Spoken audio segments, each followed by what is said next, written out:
नमो ज्ञानेश्वरा, नमो ज्ञानेश्वरा, नमो ज्ञानेश्वरा, नमो ज्ञानेश्वरा, नमो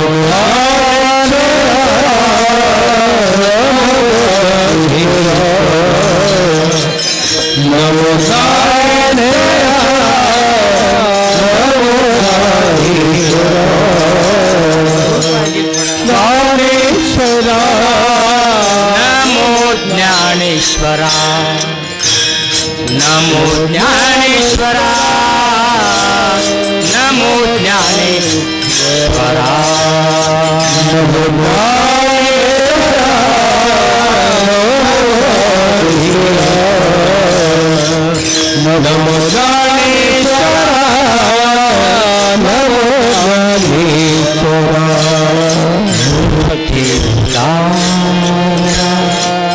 सोपान देवा, निवृत्ति उदारा सोपान देवा, मुक्ताबाई नमो त्रिभुवन पावन, मुक्ताबाई नमो नमो त्रिभुवन पावन,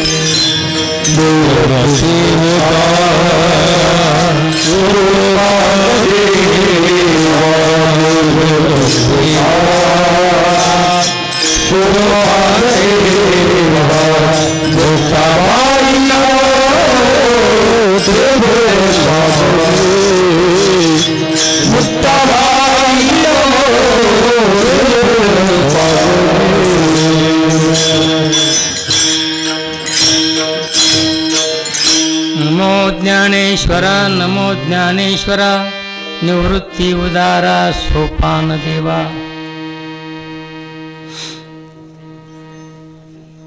श्रीमंत जगद्गुरु तुकाराम महाराज यांचा हा अभंग ज्ञानेश्वर महाराजांच्या स्वरूप लक्षणाद्वारे तुकाराम महाराज या अभंगातून ज्ञानेश्वर महाराजांचं वर्णन करतात.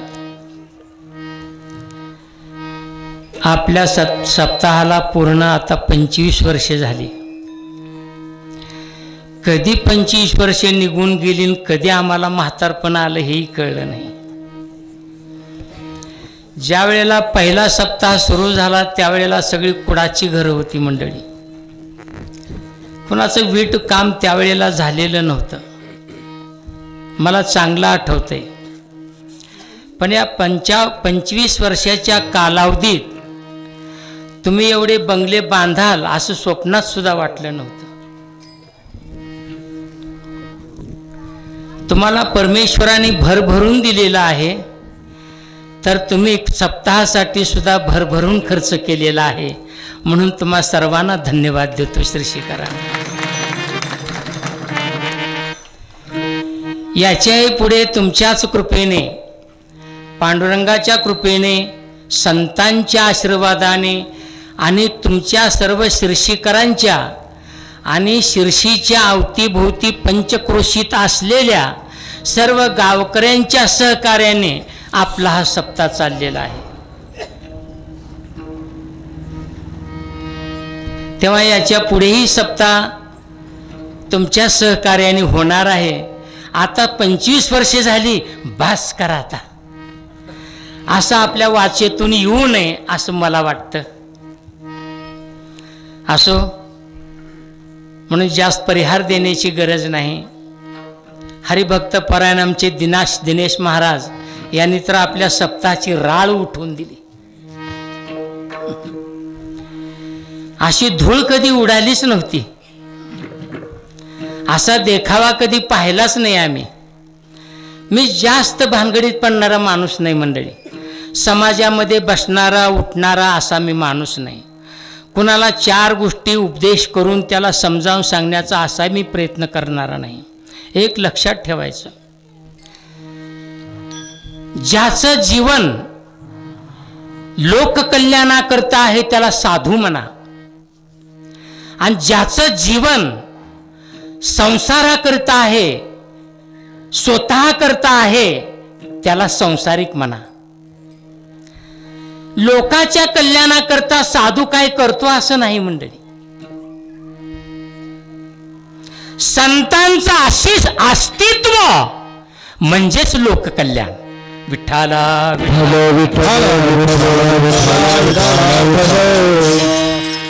किलोमीटरवर एखादा प्रकाश दिसतो कुठेतरी,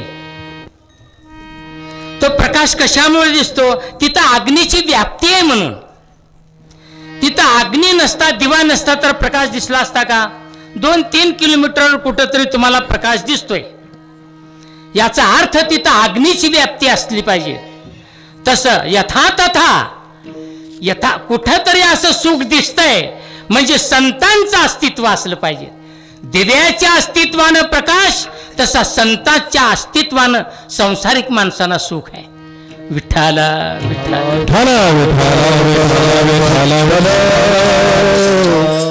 या भंगातून तुकाराम महाराज ज्ञानेश्वर महाराजांचं वर्णन करतात. वर्णन करणारे तुकाराम महाराज, ज्यांचं वर्णन करायचं आहे ते ज्ञानेश्वर महाराज. भक्ताचा महिमा भक्तची जाणती. एका थोर संत पुरुषाचं वर्णन करणं वावगं नाही मंडळी. एखाद्या व्यापाऱ्याचं वर्णन दुसऱ्या व्यापाऱ्याने करावं, एखाद्या विद्वानाचं वर्णन दुसऱ्या विद्वानाने करावं, एखाद्या संगीतवाल्याचं वर्णन दुसऱ्या संगीतवाल्यानेच करावं, एखाद्या पहिलवानाचं वर्णन चहा पिऊन गुटखा खाऊन पितृ झालेल्याने कधी करू नये. मंडळी गुटखा सोडून द्या, मी आजच बोलतोय म्हणजे याच्यापूर्वी कधी बोललो नाही. मी उपदेशक बुवाच नाही. तुम्हाला उपदेश करणारा खोलीमध्ये 4 माणसं घेऊन बसणारा असा नाही. आज मी प्रथम बोलतोय 25 वर्षात गुटखा खाऊ नका. त्यांचं व्यक्तिमत्व दाताचं खलास झालेलं आहे, त्यांचं तोंडाचं खलास झालेलं आहे. त्यांनी पिचकाऱ्या मारून रोड खराब केले, कोनाडे खराब केले, घर खराब केलं. म्हणून गुटखा खाऊ नका, व्यसनाधीन होऊ नका, चांगलं नाही. म्हणून एका पहिलवानाचं वर्णन दुसऱ्या पहिलवानाने करावं, तसं एका संतांचं वर्णन दुसऱ्या संतांनी करावं. विठ्ठला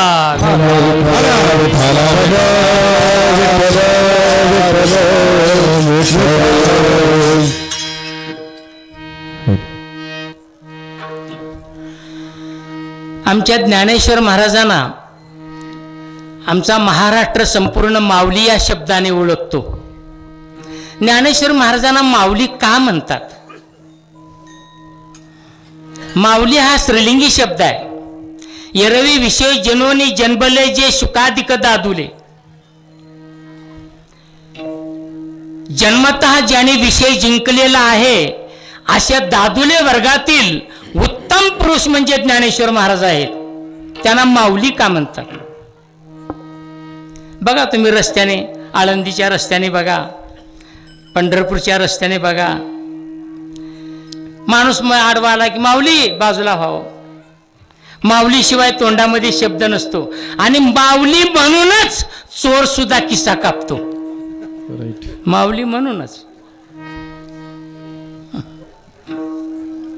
काय एक उदाहरण देतो. पावसाळ्याचे दिवस आहेत, रात्रीचे 1-2 वाजलेले आहेत. आकाशामध्ये ढगाची गर्दी झाली आहे, झाकाळून गेले आकाश. सोसाट्याचा वारा सुटलाय आणि मुसळधार पाऊस सुरू झालाय.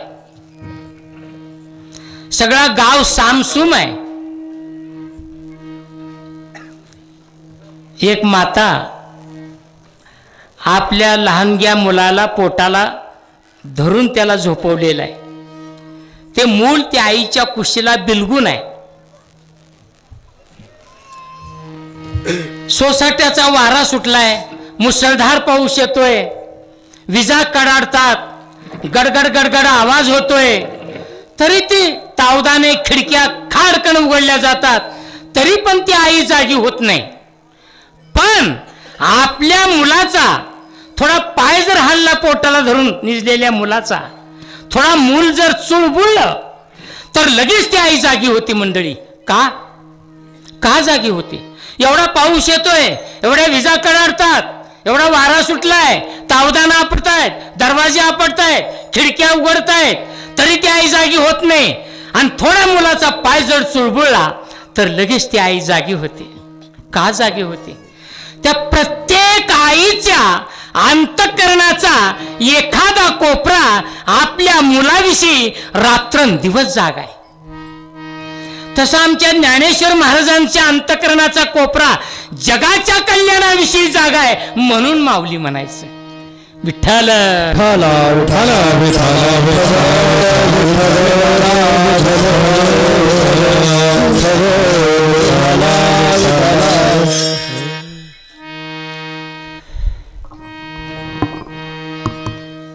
असो. अभंगावर येण्यापूर्वी एक उदाहरण देतो.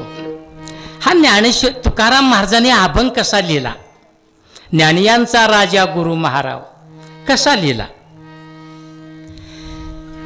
नगर रोडवर एक वाघोली म्हणून गाव आहे पुण्याजवळ.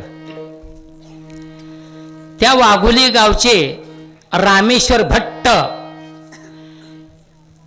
हे वैदिक ब्राह्मण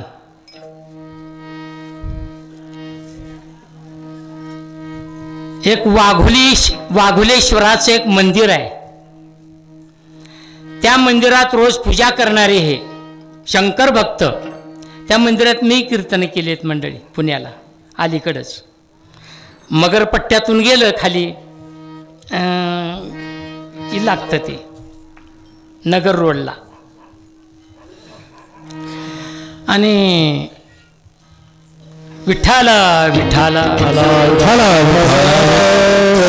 रामेश्वर भट्ट एके दिवशी आपल्या शिष्यासमवेत नागेश्वराच्या दर्शनाला पुण्याला आले. भवानी पेठेमध्ये अनगडशा फकीराचा आश्रम हा मुस्लिम आहे, पण त्याला सिद्धी प्राप्त आहे. भवानी पेठमध्ये पुण्यात एक अनगडशा फकीराचा आश्रम आहे. आता आम्हाला काय माहीत नाही, त्यावेळेचं सांगतोय. आणि रामेश्वर भट्ट त्या आश्रमामध्ये आले. उन्हाळ्याचे दिवस, उष्मा भासतोय, अंगातून घामाच्या धारा आहेत, श्वास वाढतोय. आणि आपल्या शिष्याला बरोबर घेऊन त्या रस्त्याने जात असताना त्या आश्रमातली झाडी बघून आश्रमात आले. मोठी बारव होती, आपली सिद्धेश्वराची बारव आहे का नाही तशी बारव, तशी विहीर होती. मोठ्या विहिरीला बारव म्हणतात, त्या बारवेपेक्षा लहान असलेल्याला विहीर म्हणतात, त्याच्याहून लहान असली तर आड म्हणतात. आणि रामेश्वर भट्टाने मागचा पुढचा काही विचारच केला नाही. उष्मा भासतोय म्हणून त्या विहिरीत उतरले आणि आंघोळ करायला लागले. ही बातम्या अनगडशा फकीराला कळली की त्या विहिरीतलं पाणी आपण कधीही पूजेशिवाय वापरलं नाही, आंघोळीसाठी ते पाणी वापरत नाही, कुणाला उतरू देत नाही. इतकी अछूत ती विहीर आहे, कुणीनं स्पर्श केलेली अशी पवित्र आणि निर्मल विहीर. आणि विहिरीमध्ये कोण जाऊन आंघोळ करतोय म्हणून अनगडशा फकीर त्या विहिरीच्या काठावर आला आणि शाप देऊन टाकला रामेश्वर भट्टाला, ऐसे ही डुबते रहो. रामेश्वर भट्ट पाण्याच्या बाहेर आले, अंग पोळायला लागलं, गरमी होऊ लागली, दाह होऊ लागला. तो दाह त्यांना सहन होईना म्हणून पुन्हा पाण्यामध्ये बुडी मारायची. पाण्यात जोपर्यंत आहे तोपर्यंत ठीक आहे, अंगाचा दाह कमी व्हायचा, पण पाण्याच्या बाहेर आल्यानंतर पुन्हा दाह सुरू व्हायचा. असं पाण्यामध्ये किती वेळ बुडून राहणार माणूस, शेवटी बाहेरच यावं लागणार ना. काही शिष्य बरोबर होते, भलं मोठं एक मडकं आणलं, शंकराच्या पिंडीवर गळती असती का नाही तशी गळती त्यांच्या डोक्यावर धरली रामेश्वर भट्टाच्या, अंगाचा दाह कमी व्हावा म्हणून. आणि त्यांना तसंच रामेश्वर भट्ट आळंदीला आले. आणि माझी अवस्था अशी का झाली, याच्याकरता ज्ञानेश्वर महाराजांच्या समाधी समोर या रामेश्वर भट्टाने अनुष्ठान मांडलं.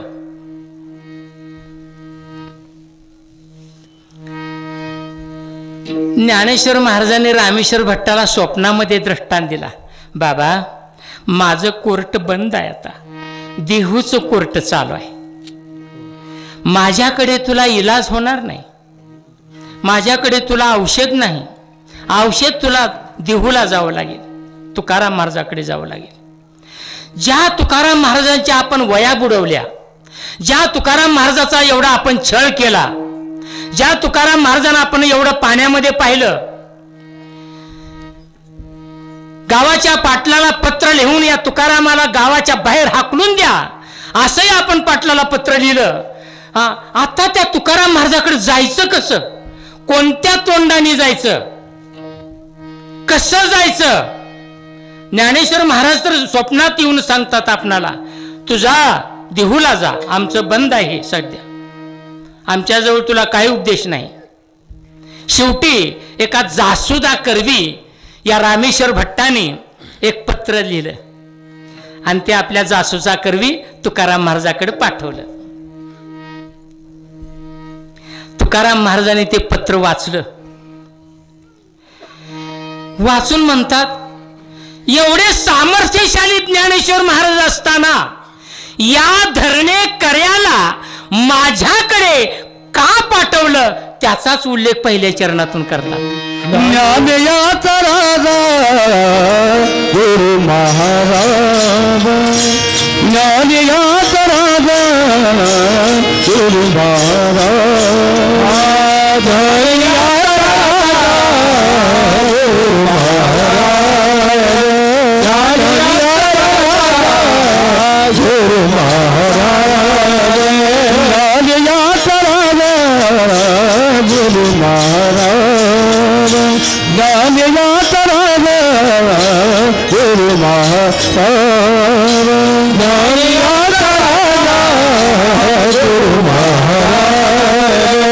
ज्ञान याचा राजा गुरु महाराज.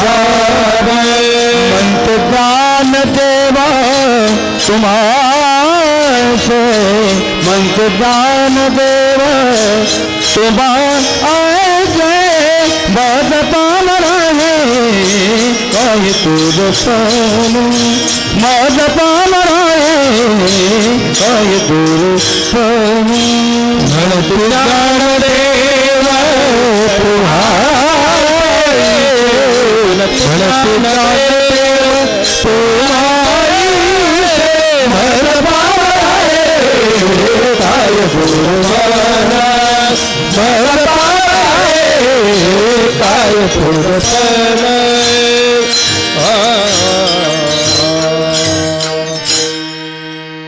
पहिल्या चरणातूनच मग त्याच कागदावर तुकाराम महाराजांनी एक अभंग लिहिला पाठीमागे. चित्त शुद्ध तारी शत्रु मित्र चित्त शुद्ध तारी शत्रु मित्र होती.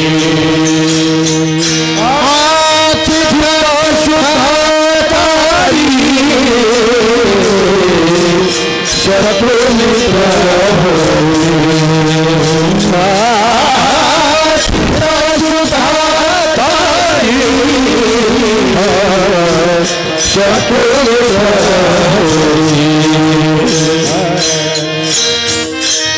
व्याघ्र नहीं खाती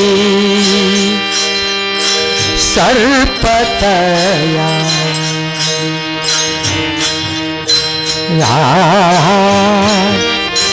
काय रोज बहुती दोघं तिघ जण असतात, पण आज एक नाही माणूस.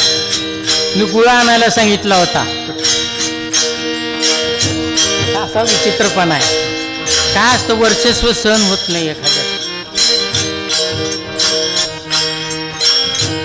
एक नाही आता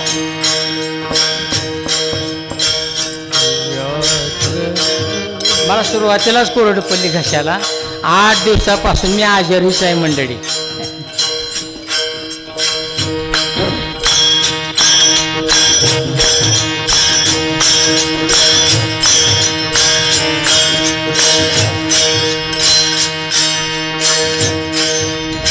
चित्त शुद्ध तारी शत्रु मित्र होती, व्याघ्रहीन खाती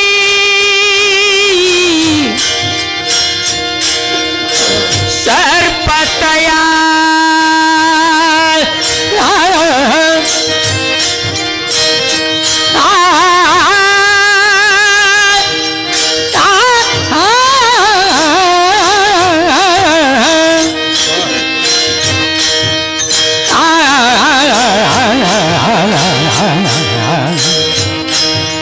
व्याघ्रहीन खाती सर्पतया.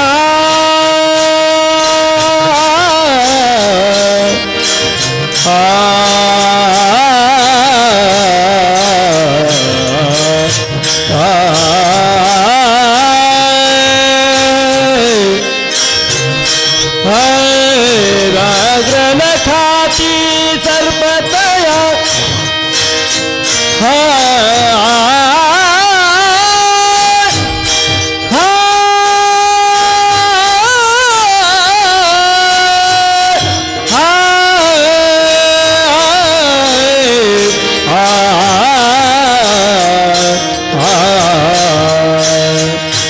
व्याघ्रन खाती सर्पतया. व्याघ्रहीन खाती सर्पतया.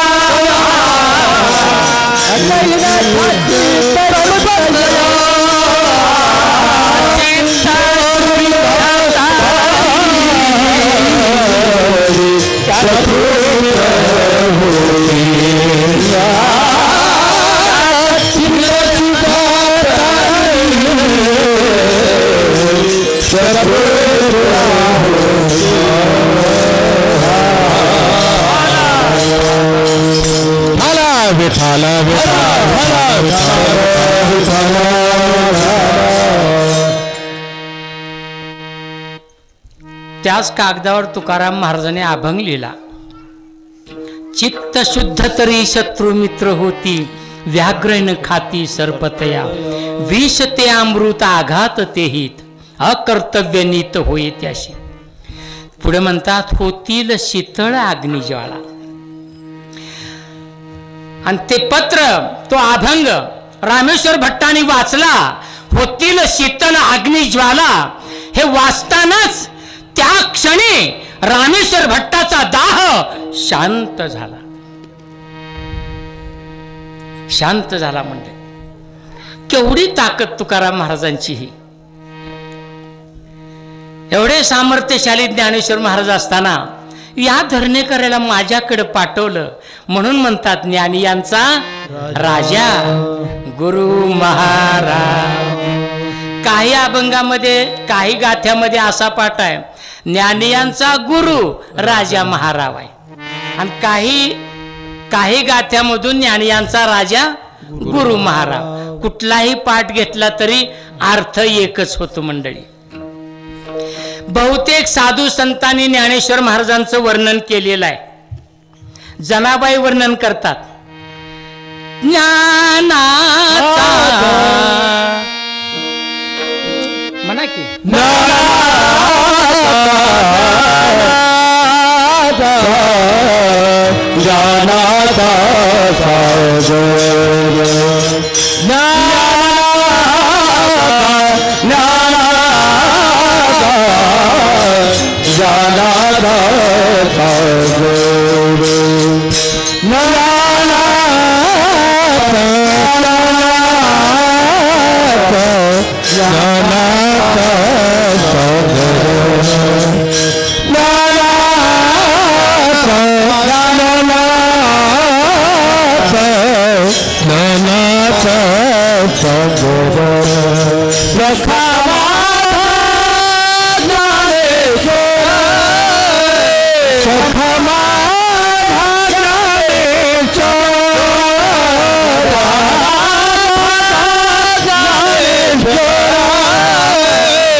ज्ञानोबारायांचं ज्ञानाचा सागर, ज्ञानाची विहीर म्हणत नाहीत, ज्ञानाची नदी म्हणत नाहीत, सागर शब्द वापरलाय. उन्हाळा आला किंवा दुष्काळ पडला की मोठ्या मोठ्या विहिरी आटून जातात, मोठी मोठी तळी आटून जातात. तळ्याची उपमा देत नाही, कुठल्या नदीची उपमा देत नाहीत. हजारो वर्ष पाऊस नाही झाला तरी समुद्रातला एक थेंब सुद्धा कमी होत नाही, म्हणून सागराची उपमा. ज्ञानाचा सागर प्रत्येक संत वर्णन करतात, नाथराय वर्णन करतात.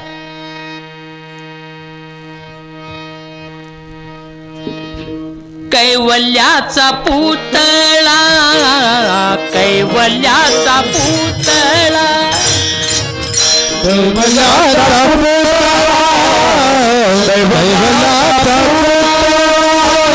प्रगटला भूतळा, प्रगटला भूतळा, चैतन्याचा जिव्हाळा ज्ञानोबा माझा, चैतन्याचा जिव्हाळा ज्ञानोबा माझा, चैतन्याचा जिव्हाळा ज्ञानोबा माझा, चैतन्याचा जिव्हाळा ज्ञानोबा. काय वर्णन आहे नाथ महाराजांनी. कैवल्याचा पुतळा, कैवल्य म्हणजे मोक्ष. ज्ञानेश्वर महाराज म्हणजे प्रत्यक्ष मोक्षाचाच पुतळा. एक एक सांगतो, जास्त नाही सांगत. असं असं त्या अभंगातून, भल्या मोठ्या अभंगातून नाथरायांनी वर्णन केलेलं आहे. आता नामदेवराय वर्णन करतात, एक दोन तरी उदाहरणं दिली पाहिजे. ज्ञानराज माझी योग्याची माऊ, ज्ञानराज माझी योग्याची माऊ, ज्ञानराज माझी योग्याची माऊ, ज्ञानराज माझी योग्याची माऊ. जय निगमवल्ली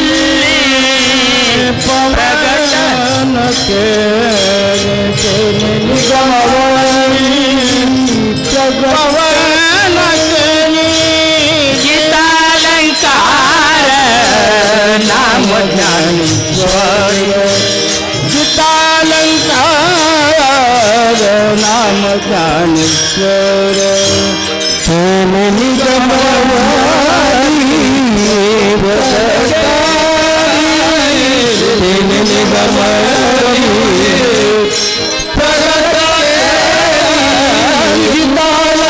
गीतालंकार नाम ज्ञानेश्वर, गीतालंकार नाम ज्ञानेश्वर. कित्येक वेळेला सांगितलंय. ज्ञानेश्वर महाराजांच्या ठिकाणी तिन्ही भूमिका होत्या.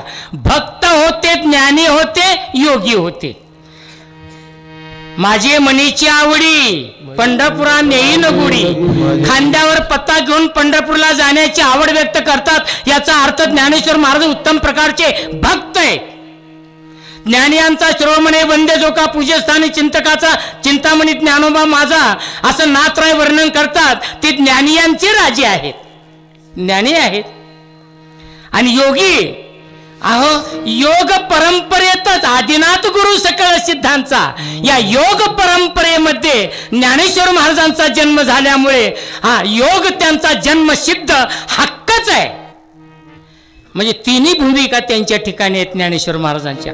आणि ज्ञानेश्वर महाराजांचं कोणी वर्णन केलं नाही असा महाराष्ट्रातला एकही संत झालेला नाही. सगळ्या संतांनी ज्ञानेश्वर महाराजांचं वर्णन केलेलं आहे.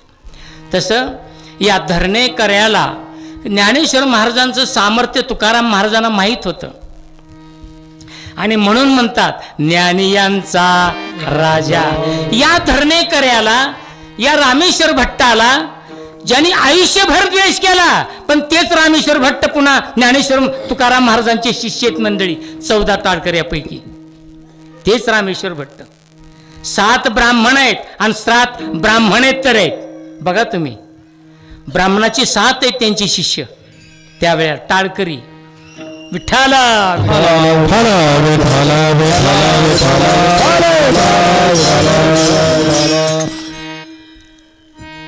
म्हणून ज्ञानेश्वर महाराजांची इतकी ताकद, इतकं सामर्थ्य माहीत असताना सुद्धा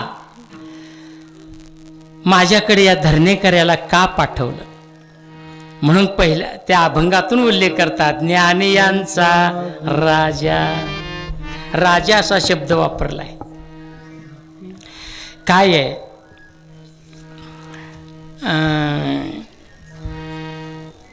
माणसाच्या उत्कर्षाची एक परिसीमा सांगितली एका श्लोकातून. युवास्यात् साधु युवाध्यायकः आशिष्टः दृढिष्टः बलिष्टः तस्येवं पृथ्वीं सर्वान् वित्तेन पूर्णास्याच्च एको मानुष्यानंदः. पूर्ण तारुण्य, बलवान आहे, संपत्तीनं परिपूर्ण आहे, मेधाशक्ती आहे, बुद्धिमान आहे आणि सगळ्या पृथ्वीचं राज्य त्याला एकट्याला मिळालेलं आहे. किती उत्कर्षाची परिसीमा आहे.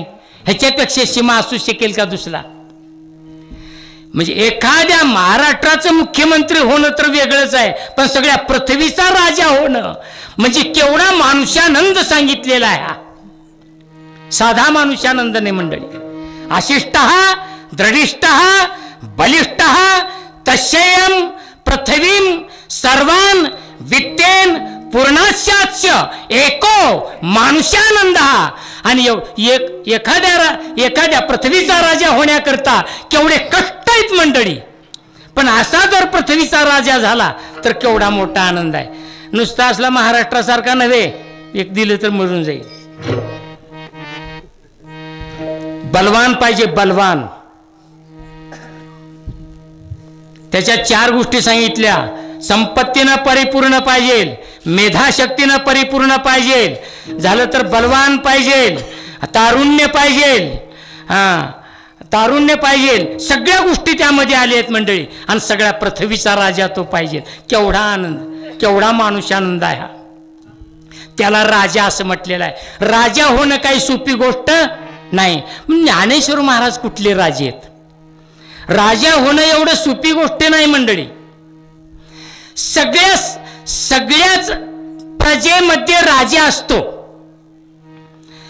पशुचा राजा पशुपैकी असतो, पक्षाचा राजा पक्षापैकी असतो, मानवाचा राजा मानवापैकी असतो, देवाचा राजा देवापैकी असतो. पशुचा राजा कोण सिंहासारखा असू शकतो, पक्षाचा राजा कोण गरुडासारखा असू शकतो, देवाचा राजा कोण इंद्रासारखा असू शकतो, नाही का. मानवाचा राजा मानवातीलच असू शकतो का. मानवाचा राजा काय घुबड असणार आहे, मानवाचा राजा काय दुसरा असणार आहे.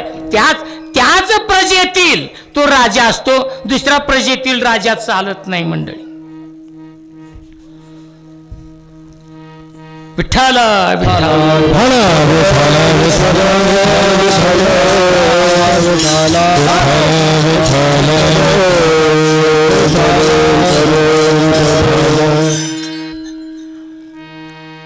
त्याच प्रजेतील राजा. मग ज्ञानेश्वर महाराज कुठले राजे.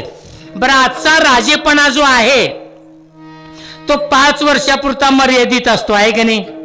तोही मतदानाच्या पेटीतून निवडून यावा लागतो, बहुमतानं यावा लागतो. 3 तिगडीन काम बिघडे असलं नसावं. एकमेकाला टेकन देऊन झालेले राजे नकोय. स्वतंत्र असा पाहिजे, स्वतंत्र ताकदीचा राजा.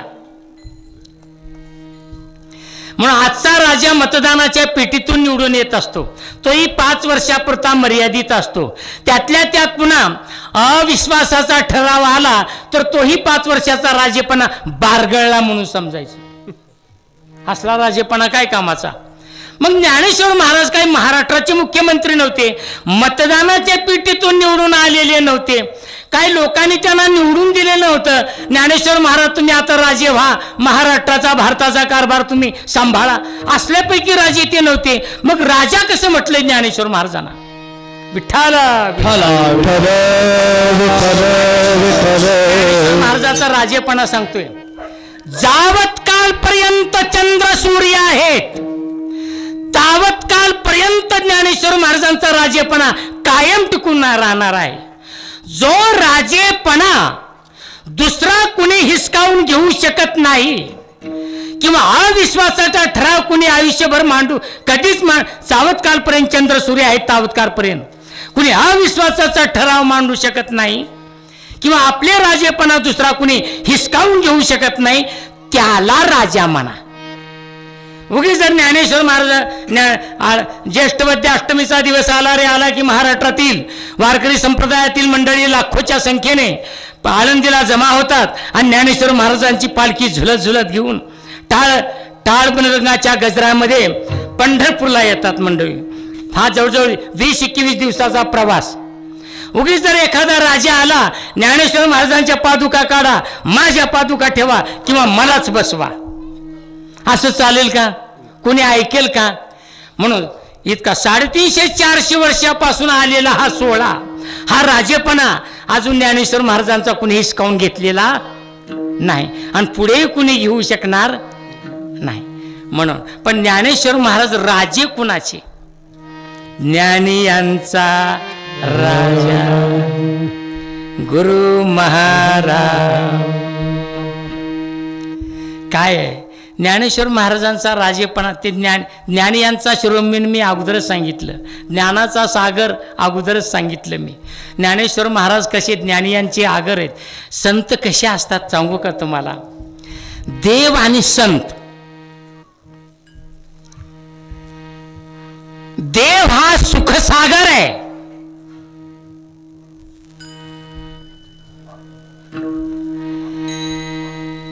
देव हा साखर आहे, पण संत हे साखरेचे पक्वान नाहीत. तुम्ही साखर जास्त खाल का पक्वान जास्त खाल? पक्वान. जेवढे गुलामजामुन वरबाडाल तेवढी साखर वरबाडाल का? नाही ना. देव परमात्मा साखर आहे, पण संत हे साखरेचे पक्वान नाहीत. हा, देव परमात्मा हा सागर आहे, पण त्या सागरावरची लाट संत आहेत. विठ्ठल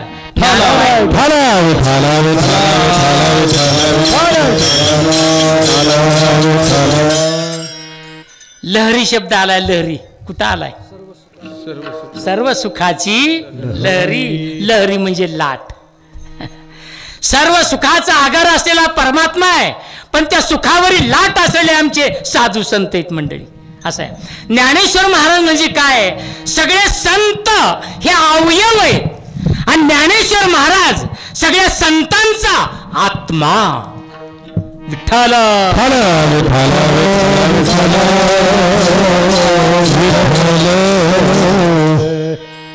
ज्ञानेश्वर महाराजांचं कुणी वर्णन केलं नाही.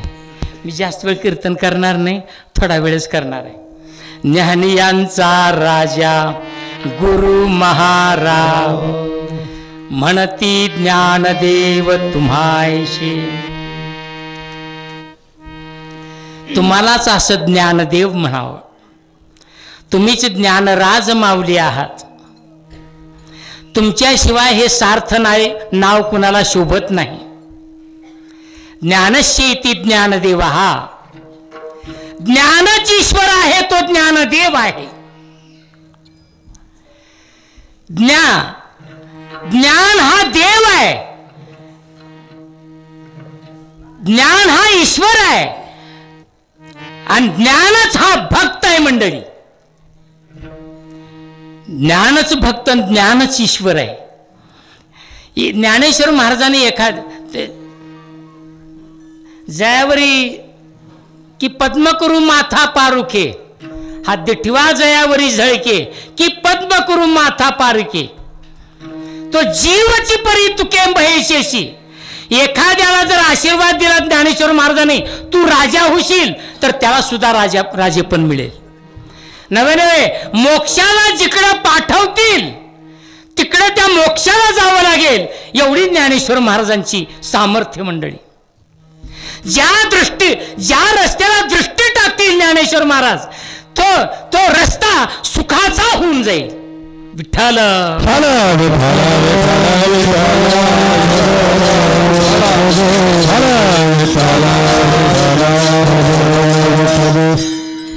म्हणून ज्ञानियांचा राजा गुरु महाराव म्हणती ज्ञानदेव तुमायशे. आणि दुसऱ्या चरणात सांग, मज पामरा हे काय थोर पै, मज पामरा हे काय थोर मज पामरा हे काय थोर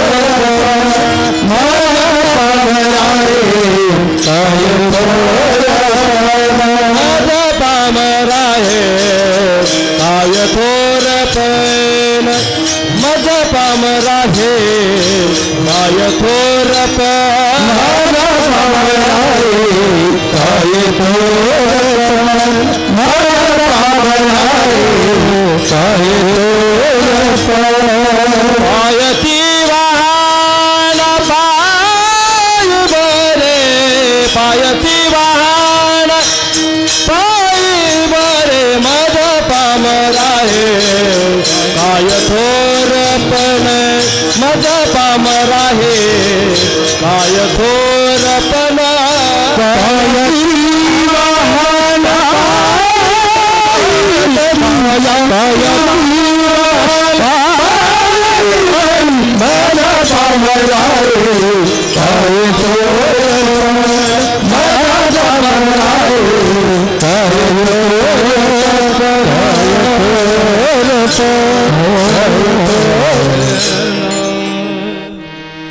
ज्ञानेश्वर महाराज, या धरणेकऱ्याला तुम्ही माझ्याकडे पाठवलंय, एवढं तुम्ही मला मोठेपण दिलंय, एवढं मला थोरपण नको आहे. मी कसा आहे, मज पामर आहे काय थोरपण.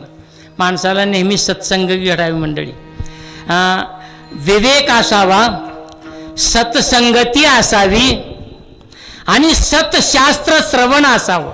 3 गोष्टी सांगितल्यात मानवाच्या जीवनात. विवेक असावा, सतशास्त्र श्रवण असावं आणि संतांची संगती असावी. आपण 8 दिवस संतांच्या एकमेकाच्या संगतीत आहोत मंडळी. आत्मचर्चेचं देवाणघेवाण होतं, ह्या सगळ्या गोष्टी एकत्र येतात. हा सोहळाच वेगळा सत्संगाचा. सत्संगाचा महिमा सांगू का थोडा कसा असतो.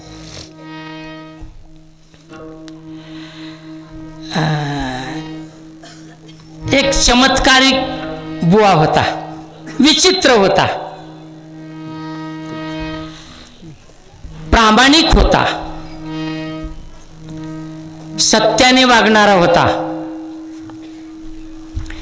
कुणाचा त्याला घर नव्हतं आणि त्याला दार नव्हतं.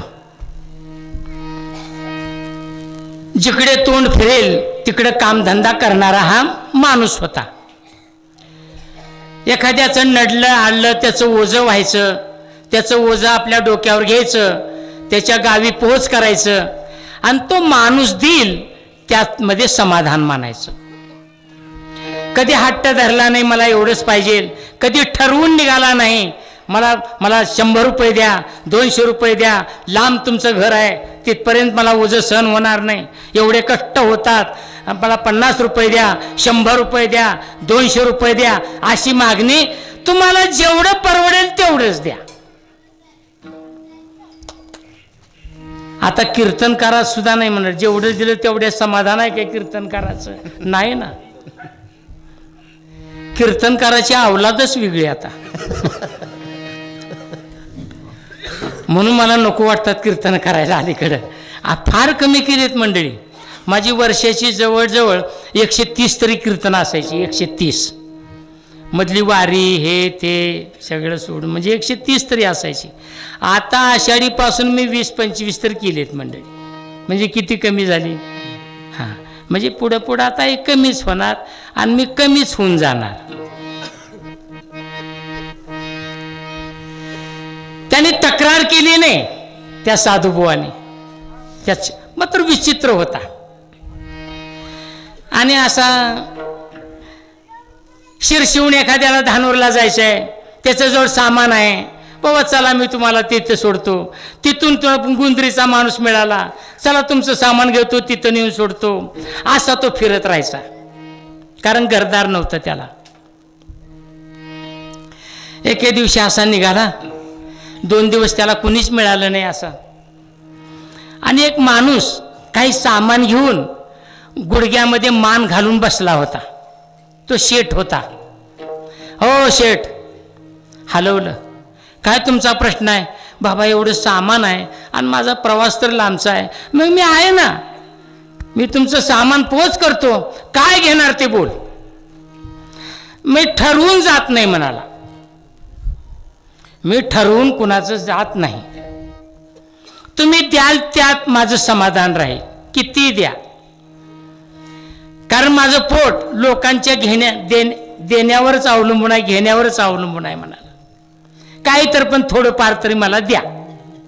तुम्हाला परवडेल एवढंच द्या, तुम्हाला कष्ट होणार नाहीत एवढंच द्या. काय काय माणसं अशीच चिंगटी राहतात, अशीच चिंगटी राहतात. आलेला पैसा तिजोरीमध्ये जन्मठेपच. त्या पैशाला जन्मठेपच. 2 माणसं होती चिंगटी. म्हणे तुझी सुपारी जास्त जाते का माझी सुपारी जास्त जाते बघू. त्याने शर्त लावली. एक फक्त काय करायचा, सुपारी चाटायचा. आणि दुसरा काय करायचा, सुपारी फक्त हुंगायचा. आता ही सुपारी कधी संपायची, अशी चिंगटी. विठ्ठल विठ्ठल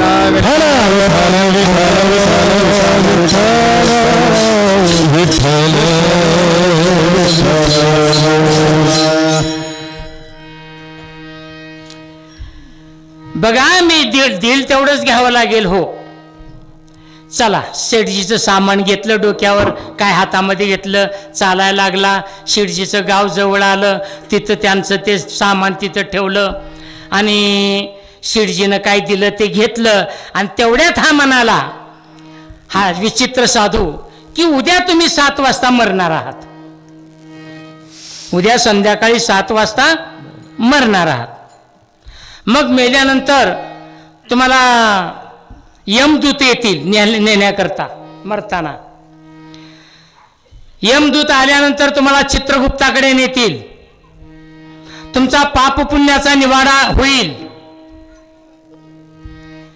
मग तुम्हाला विचारतील की अगोदर पाप भोगायचं आहे का पुण्य भोगायचं आहे.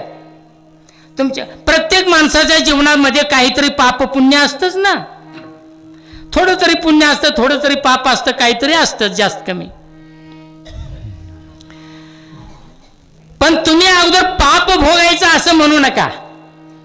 तो विचित्र साधू म्हणतोय त्या शेठजीला उद्या, की मला पाप भोगायचं नाही, फक्त मला आणि पुण्यही भोगायचं नाही. अरे पण पुण्य कसं भोगायचं नाही, असं कसं म्हणतोस? पाप भोगायचं नाही ठीक आहे, पण पुण्य का भोगू नये? पुण्य सुद्धा भोगायचं नाही, फक्त पुण्याचा परिणाम पाहायचा आहे एवढं मला सांगायचं. तुम्ही पुण्याचा परिणाम पाहायचा आहे, भोगायचा नाही. चालेल. आणि दुसऱ्या दिवशी यमदूत त्याला नेण्याकरता आले. त्याचं प्राणोत्क्रमण झालं. त्याला चित्रगुप्ताकडे नेण्यात आलं. चित्रगुप्ताने त्याचा पाप पुण्याचा निवाडा केला. बाबा तुला पापाचं पाप भोगायचं आहे का पुण्य भोगायचं आहे? म्हणाला मला पापही भोगायचं नाही आणि पुण्य भोगायचं नाही. मला विचित्र गिऱ्हाईक आहे हे. असं कसं विचित्र गिऱ्हाईक आहे? मग त्याला यमाकडे नेण्यात आलं चित्रगुप्ताकडून. सांग तुला पाप भोगायचं का पुण्य भोगायचं आहे? मला पाप तर भोगायचंच नाही, पण पुण्य सुद्धा भोगायचं नाही. मग काय तुला भोगायचं आहे? फक्त पुण्याचा परिणाम पाहायचा आहे.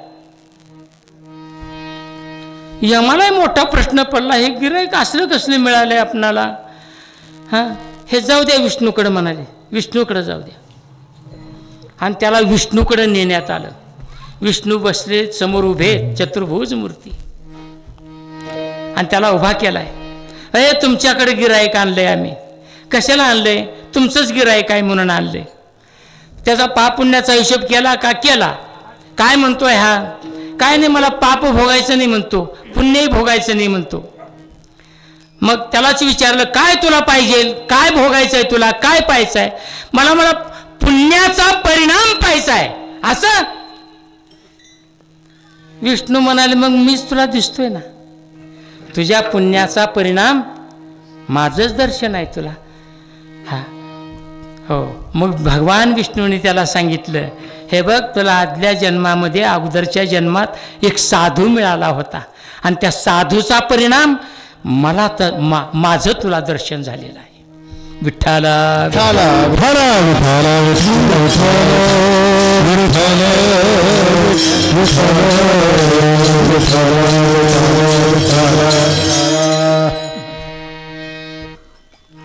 असो.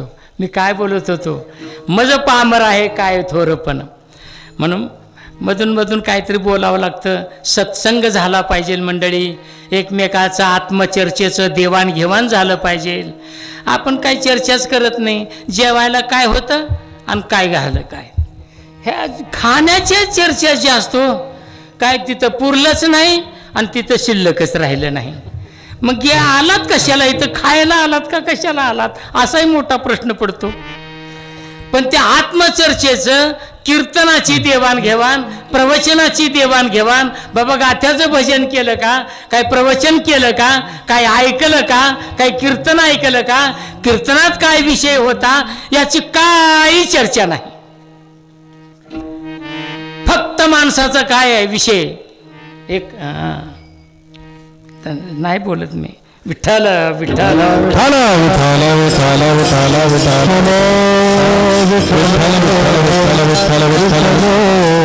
नाही तर गात जागा म्हणण्याच्या ऐवजी खात जागा असं होऊ नये. ज्ञानेश्वर महाराज म्हणतात, तुकाराम महाराज म्हणतायत, ज्ञानेश्वर महाराजांनी मला एवढा मोठेपणा का दिला, मी तर असा पामर, मज पामर आहे काय थोरपण. मी पामर या शब्दाचा अर्थ निकृष्टातला निकृष्ट मनुष्य. पामरापेक्षा खालची जातच कुठली नाही. विषयी माणसापेक्षाही खालच्या दर्जाचा मनुष्य. रात्रंदिवस न पुरे कुटुंबी समाधान, दुर्लभ दर्शन ईश्वराचे, देव धर्म सांदी पडिले सकळ, विषयी गोंधळ गाजतसे. विषयामध्ये आलमबुद्धी ठेवणारा हा पामर आहे मंडळी, निकृष्ट मनुष्य आहे. त्याला देव माहित नाही, त्याला धर्म माहित नाही, त्याला पंढरपूर माहित नाही, त्याला कीर्तन माहित नाही, त्याला प्रवचन माहित नाही, त्याला भजन माहित नाही, त्याला काय माहित नाही. नुसता संसारामध्ये खपलेला आणि खपलेला असा हा पामर जीव. कितीही करा तो अधुराच राहणारा आहे प्रपंच मंडळी. विठ्ठल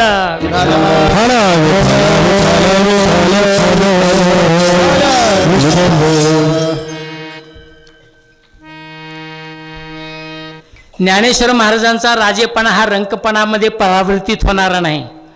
कित्येक राजाचं राजेपण गेलं, पण ज्ञानेश्वर महाराजांचं राजेपण मात्र अजूनही आहेच. जोपर्यंत चंद्र सूर्य तोपर्यंत ते राजेपण राहणारच आहे. हरिश्चंद्र राजाचं काय झालं मंडळी, घेऊन हरिश्चंद्राचे वैभव. त्यांचा हरिश्चंद्र राजा एवढा, अहो माझं कसं आलं हे तुमचं, हरिश्चंद्राचं बाळ कुठे गेलं? बरं आहे. स्वप्नामध्ये विश्वामित्रानं हरिश्चंद्र राजाचं सगळं राज्य लुबाडलं मंडळी. ज्या हरिश्चंद्र राजाचं राज्य गेलं, ज्या युधिष्ठिराचं राज्य गेलं, दमयंतीचं राज्य गेलं आणि त्यांना रंकपणामध्ये यावं लागलं. असा रंकपणा ज्ञानेश्वर महाराजांना कधी प्राप्त होणार, असा राजेपणा आहे. म्हणून ज्ञानी यांचा राजा शब्द घातला. आणि पुन्हा म्हणतायत मज पामर आहे काय थोरपण. पामर म्हणजे निकृष्ट, एकदम खालच्या याच्यातला, की ज्याला परमार्थ म्हणजे काही चीजच माहीत नाही, त्याला विषयामध्ये आलमबुद्धी ठेवणारा, रात्रंदिवस विषयाचं सेवन करणारा, मग अशापैकी तुकाराम महाराज होते का? पामर म्हणून घेतात, पामर म्हणून घेतात. मग तुकाराम महाराज असे पामर होते का? पामर नव्हते मंडळी. कारण मोठ्याचं मोठेपण, एखाद्या मोठ्या व्यक्ती समोर आपलं लहानपण व्यक्त करताना लहानपण देगा देवा आणि मुंगी साखरेच नम्रता असावी लागते. नम्रता. विद्या विनयन शोभते, महापुरे झाडे जाती तेथे लव्हाळे वाजती, तेथे लव्हाळे राहती, तेथे लव्हाळे राहती, महापुरे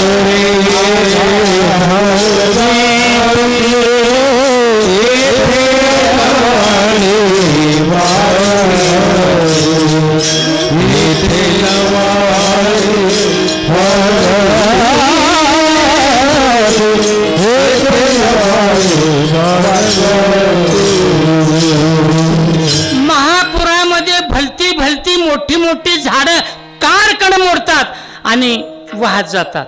पण त्याच नदीच्या पात्रामध्ये लव्हाळा असेल तर ते लवचिक आणि दबा धरून बसतं, ते जात नाही. लवचिकपणा असावा म्हणजे तुम्ही वाहत जाणार नाही. ताटपणा असेल तर काडकन मोडून जाल. लाटण्या ऐसानं लवे.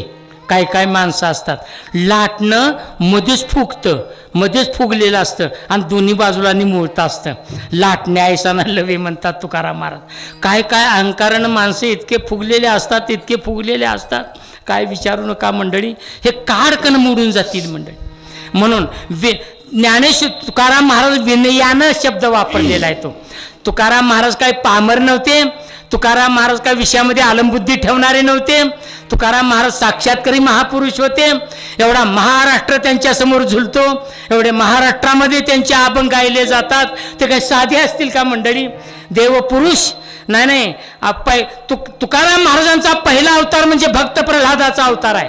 क्रतयुगात हिरण्यकश्यपूच्या काळातला पहिला हिरण्यकश्यपूच्या पोटी म्हणून मुलगा जन्माला आलेला तुकाराम महाराजाचा पहिला अवतार म्हणजे भक्त प्रल्हाद आहे. नंतर तुकाराम महाराजाचा त्रेतायुगामध्ये दुसरा अवतार अंगद या रूपाने आहे. नंतर तुकाराम महाराजाचा द्वापार युगातला तिसरा अवतार उद्धवाच्या रूपाने आहे. आणि कलियुगामध्ये तेच उद्धव नामदेवराय आणि नामदेवरायाचा पुढचा अवतार तुकाराम महाराज. म्हणजे एका युगातली माणसं आहेत का? तुका म्हणे तधी होतो आम्ही, ज्यावेळेला शुकाचार्यांनी समाधी साधली त्यावेळेला मी होतो ना म्हणतात तुकाराम महाराज. विठ्ठल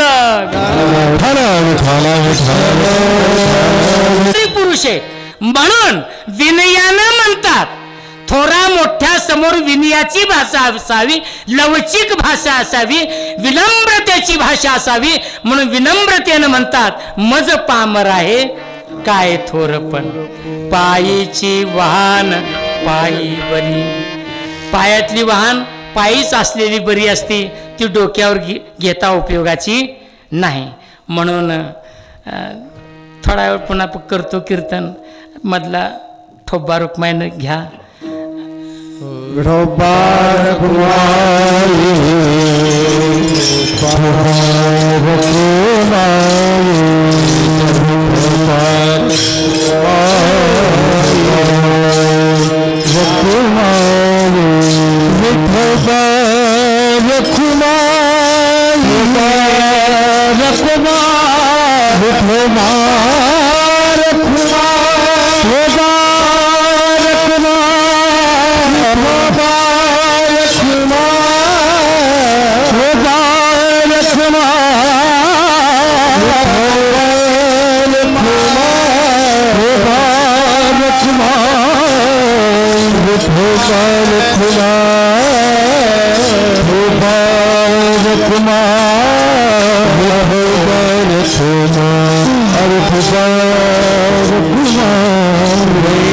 विठोबा रखुमा विठोबा रखुमा विठोबा रखुमा विठोबा रखुमा विठोबा रखुमा विठोबा रखुमा विठोबा रखुमा रखुमा हो बारकुमाई रखुमा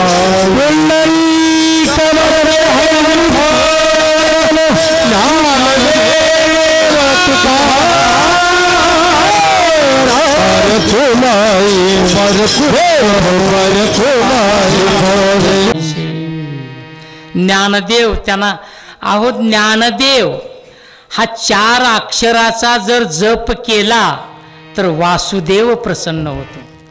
ज्ञानदेव चतुराक्षरी जप हा करी तू सर्वज्ञ ज्ञाना ज्ञान विरहित ब्रह्म प्राप्तीची संज्ञा ज्ञाता ज्ञेय निजांग होय ऐशी प्रतिज्ञा ज्ञानाग्नीने पापे जळची हे ज्याची आज्ञा ज्ञानदेव म्हणता ज्ञानदेव देतो अखंड वासुदेवची होतो अखंड वदनी व देतो ज्ञानदेव चतुराक्षरी जप हा करी तू सर्वज्ञ. ज्ञानदेव या 4 अक्षराचा जप केला तर त्याला ब्रह्मपद मिळेल. सगळी पाप त्या ज्ञानाग्नीने भस्म जळून जातील मंडळी. इतका ज्ञानदेव शब्दाचा अर्थ सामर्थ्यशाली अर्थ आहे. असो ज्ञानियांचा राजा गुरु महाराव म्हणती ज्ञानदेव तुमायशी मज पामराशी काय थोरपण पायीची वाहन पायी बरी ब्रह्माधिक जेथे तुम्हा ओळगणे इतर तुलने काय पुढे. 3ऱ्या चरणात म्हणतात ब्रह्माधिक पदे ब्रह्माधिक जेथे तुम्हा ओळगणे. ओळगणे म्हणजे सेवा करणे किंवा शरण जाणे. काय अर्थ करा. ब्रह्माधिक ज्यांची शरणागती करतात किंवा ब्रह्माधिक ज्यांची सेवा करतात असे ज्ञानदेव आहेत. आता ब्रह्म शब्दाचे अर्थ 2 काय काय ठिकाणी सांगितलेले. ब्रह्म म्हणजे वेद आणि ब्रह्म म्हणजे ब्राह्मण. ब्रह्माधिक आपण म्हणतो का नाही इंदिराधिक. एखादं सरकार असेल ते सरकाराधिक म्हणजे ते सरकार आणि त्या सरकारामधील मंडळी. तसं ब्रह्माधिक म्हणण्यामध्ये ब्रह्म या शब्दाचा अर्थ ब्रह्म म्हणजे वेद आणि ब्रह्म म्हणजे ब्राह्मण. मग ब्राह्मणाने सेवा केली का ज्ञानेश्वर महाराजाची. वेदानं सेवा केली का. ब्रह्माधिक जे ते तुम्हा ओळंगणे ब्रह्माधिकानं तुमची सेवा करावी एवढी तुमची योग्यता. एक उदाहरण देतो संपवतो. ब्राह्मणाने आणि वेदाने ज्ञानेश्वर महाराजांची कशी सेवा केली. विठ्ठल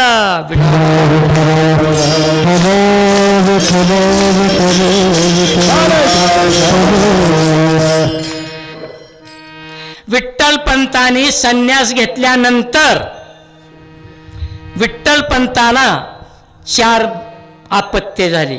निवृत्तीनाथ ज्ञानेश्वर सोपान आणि मुक्ताई. संन्यास घेतल्यानंतर संसार करायचा नसतो असं धर्मशास्त्र सांगतं.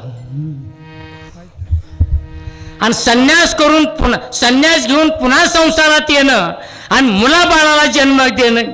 मुलाबाळाला जन्म घालणं म्हणजे कसं काय हे. 4 भावंड थोडी थोडी मोठी होऊ लागली. संन्याशाची मुलं म्हणून आनंदीकरांनी चिडवायचं. विसोबा चाट्यानं पाणी पिऊ दिलं नाही.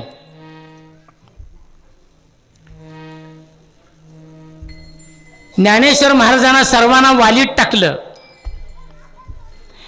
आईबापाला देहांत प्रायश्चित्ताची शिक्षा ठोठावली. प्रयाग क्षेत्रामध्ये 2 आईवडील निघून गेले.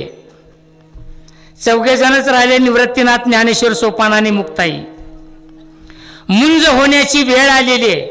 मुंज व्रतबंध होण्याचं वय झालेलं आहे.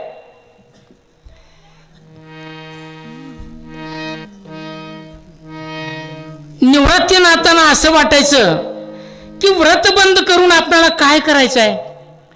जाती कुळाच्या धर्माच्या विधी निषेधाच्या पलीकडे आपण गेलेले आहोत. आपणाला हे व्रतबंद करून काय करायचं आहे, मुंजी करून काय करायचं आहे, असं ज्ञानेश्वर महाराजांना वाटत नव्हतं. आपला व्रतबंद झाला पाहिजे किंवा व्रतबंद झाल्याशिवाय आपल्याला ब्राह्मणत्व मिळणार नाही, ब्राह्मण समाजामध्ये राहणार नाही. आणि पाठीमागून येणारा जो ब्रह्मवृंद आहे, ब्राह्मण समाज आहे, तोही आपला कित्ता घेणार. म्हणून काय का असना पण आपला व्रतबंध हा झाला पाहिजे.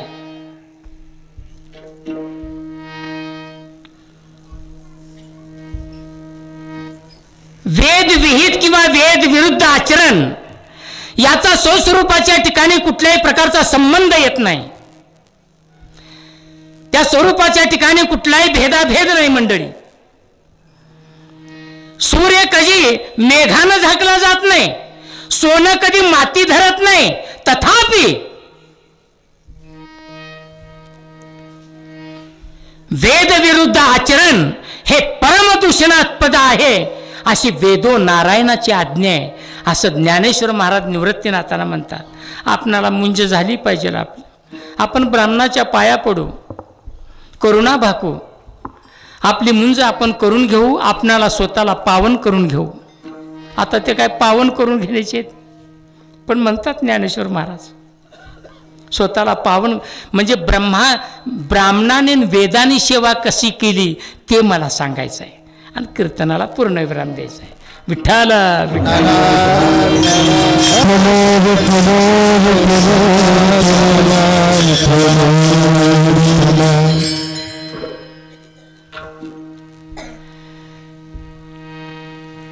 आळंदीकर ब्राह्मणाने सांगितलं तुम्हाला मुंज करायची आहे ना, व्रतबंध करून घ्यायचं आहे ना, तर पैठणच्या ब्राह्मणाचं शुद्धीपत्र घेऊन या. त्यांचं शुद्धीपत्र आणल्याशिवाय आम्ही तुमचा व्रतबंध करू शकत नाही.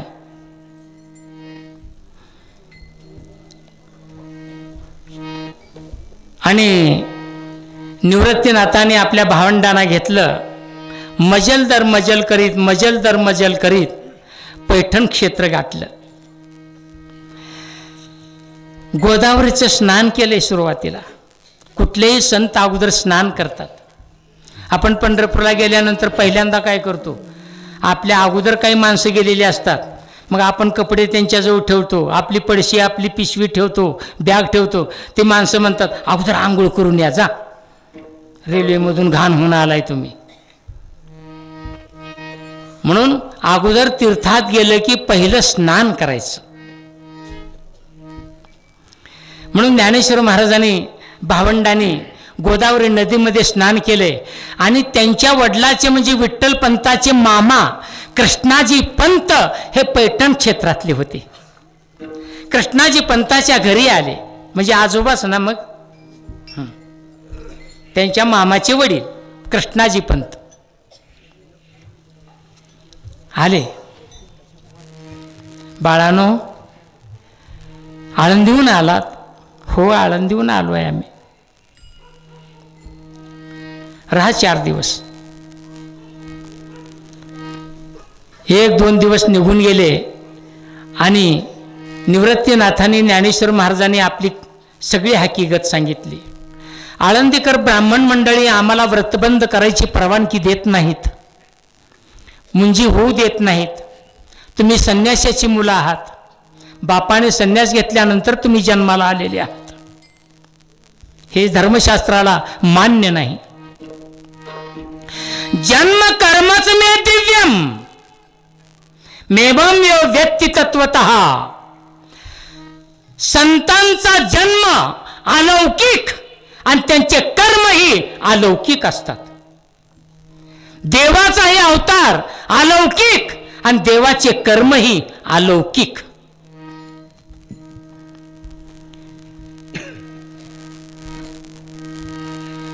आणि सगळं पैठणकर ब्राह्मणाच्या कानावर ही गोष्ट घातली कृष्णाजी पंतांनी.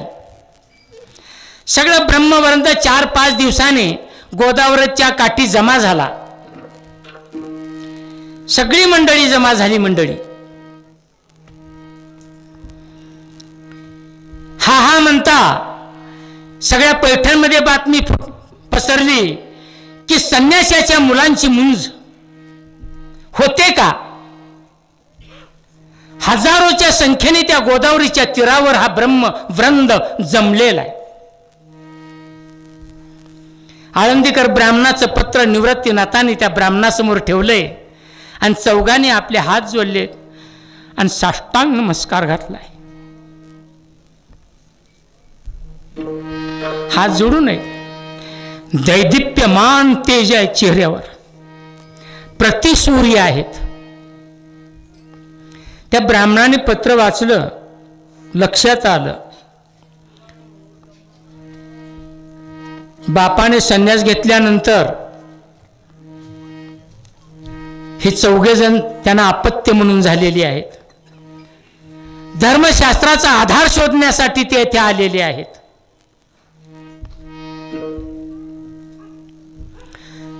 म्हणून 3 वर्गातील लोक होते तिथं. पहिला वर्ग असा आहे की या संन्याशाच्या मुलाची मुंज होण्याकरता शास्त्राचा आधार मिळतोय का ते पाहण्यामध्ये रडक झालेले आहेत. दुसरे असे काही लोक आहेत ब्राह्मणाची, त्यांच्या जिभेला अशी धार आलेली आहे. कुटाळांच्या जिभेला फार धार असते मंडळी, ते काही बोलत असतात. आणि तिसरा वर्ग असा आहे की या चौघाकडे बघून, यांचं देखणे पण बघून त्यांच्या हृदयामध्ये अनुकंपा निर्माण झालेली आहे, दया निर्माण झालेली आहे. हे साधे नाहीत, कुणी तर थोर मुलं आहेत ही, असं त्यांना वाटते. या 3 अवस्थेतील ब्रह्मवृंदाकडे बघून निवृत्तीनं हसायला येते. निवृत्तीनाथांना शास्त्राचा अर्थ शोधण्यामध्ये गर्क झालेल्याकडे पाहून, टवाळखोर लोकांकडे बघून आणि अनुकंपा निर्माण ज्यांच्या मनामध्ये निर्माण झालेल्या त्यांच्याकडे बघून निवृत्तीनाथांना हसायला येते. ज्ञानेश्वर महाराज मात्र ही ब्राह्मण मंडळीच्या मुखातून काय शब्द बाहेर येतात टक लावून बसलेले आहेत. आणि मुक्ताई आणि सोपान काका मात्र नाम जपामध्ये गर्क झालेले आहेत. काय सांगायचं, ज्ञानेश्वर महाराजाच्या शब्दामधूनच वर्णन करतो. ते आयशे नि सुखे मातले, ते आपण पाची आपण राहिले, ते मी जाणे निखळ ओतले साम्यरसाचे, ते आनंदाचे अनुकार सुखाचे अंकुर, की महामोधे विहार केले जैसे. ते आनंदाचे अनुकार आहेत, सुखानं परिपूर्ण भरलेले आहेत, परमात्म्यामध्ये मद्रूप आणि एकरूप झालेले आहेत, आत्मबोधामध्ये क्रीडा करत असलेले इथे.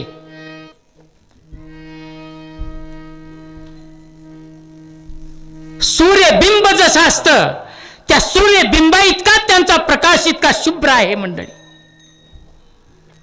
ब्रह्मविद्येचे ते कोंब आहेत, विवेकाचे गाव आहेत, परब्रह्मीचे ठसे आहेत. विठ्ठला विठ्ठला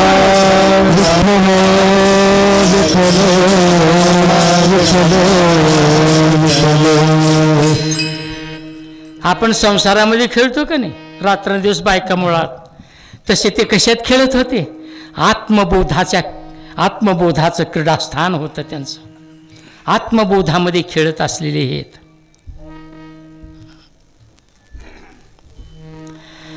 आणि पहिल्या दिवशी काही निर्णय झाला नाही मंडळी. असे काही वेळ निघून गेला त्याच्यामध्ये बघण्यात. सगळे पोथ्या पुराणं पाहिली, वेद पाहिले, शास्त्र पाहिले, पुराणं पाहिली, पण संन्याशाच्या मुलांची मुंज होण्यासाठी कुठेही शास्त्रामध्ये आधार मिळालेला नाही. आणि एके दिवशी मात्र असा निर्णय देऊन टाकला,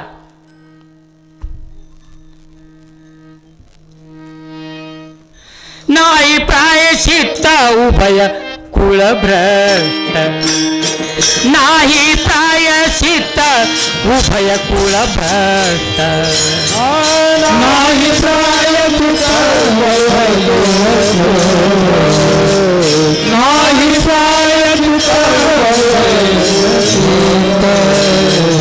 बोलियेले श्रेष्ठ पूर्व पार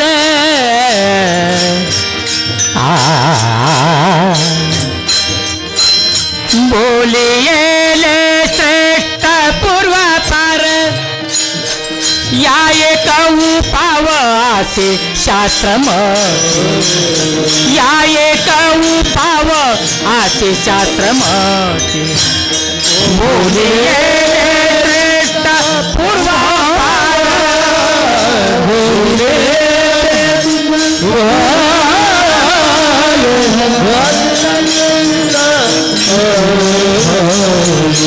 या एक उपाव आसे शास्त्र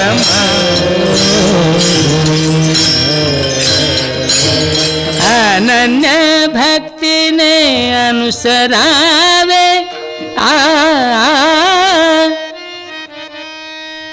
निर्णय देऊन टाकला. संन्यासाच्या मुलांची मुंज होण्यामध्ये शास्त्रात कुठल्याही प्रकारचा आधार नाही. प्रायश्चित्ताने तुम्हाला पावन करून घेता येत नाही. ब्रह्म व वृंदाचा निर्णय आहे, ब्राह्मणाचा पैठणकराचा. प्रायश्चित्ताने तुम्हाला पावन करून घेता येत नाही. शास्त्रामध्ये कुठे पुरावा मिळत नाही. जसे आहात तसे राहा, रामचिंतन करीत राहा. भांडण करू नका, तंटा करू नका, हे शिकवणाऱ्याची अक्कल. भांडण करू नका म्हणतात, संसार करू नका, संसारातली चावटी करू नका, मुलाबाळांना जन्म घालू नका. हे कोण म्हणतंय?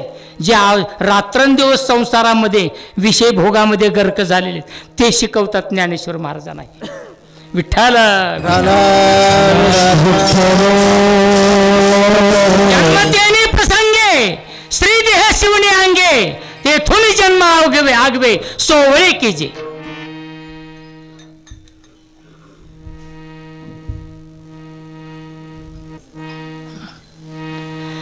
जन्मतः ज्यांचा देह सोवळा आहे, जन्मतःच जे पवित्र आहे, त्यांची वाणी पवित्र, रात्रंदिवस जो वदे अच्युत सर्व काळ अशी यांची अवस्था आहे.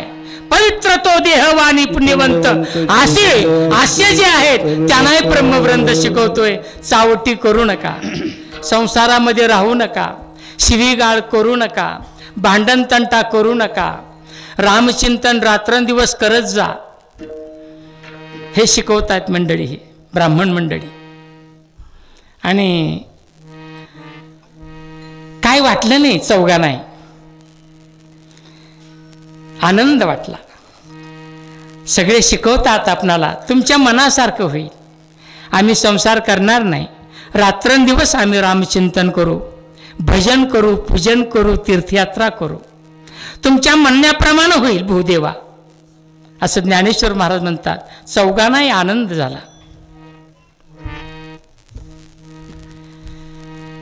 तेवढ्यात सभा विसर्जन होण्याची वेळ आली. निर्णय दिला, प्रत्येक जण आपापल्या घरी जायला निघाला. तेवढ्यात एकानं कुणीतरी विचारलं, का रे पोरानो, तुमचे नाव काय आहेत? सगळ्यांनी आपले नावं सांगितली. ज्ञानेश्वर महाराजांनी आपलं ज्ञानदेव असं नाव सांगता क्षणी खो खो खो खो खो खो हसले सगळे.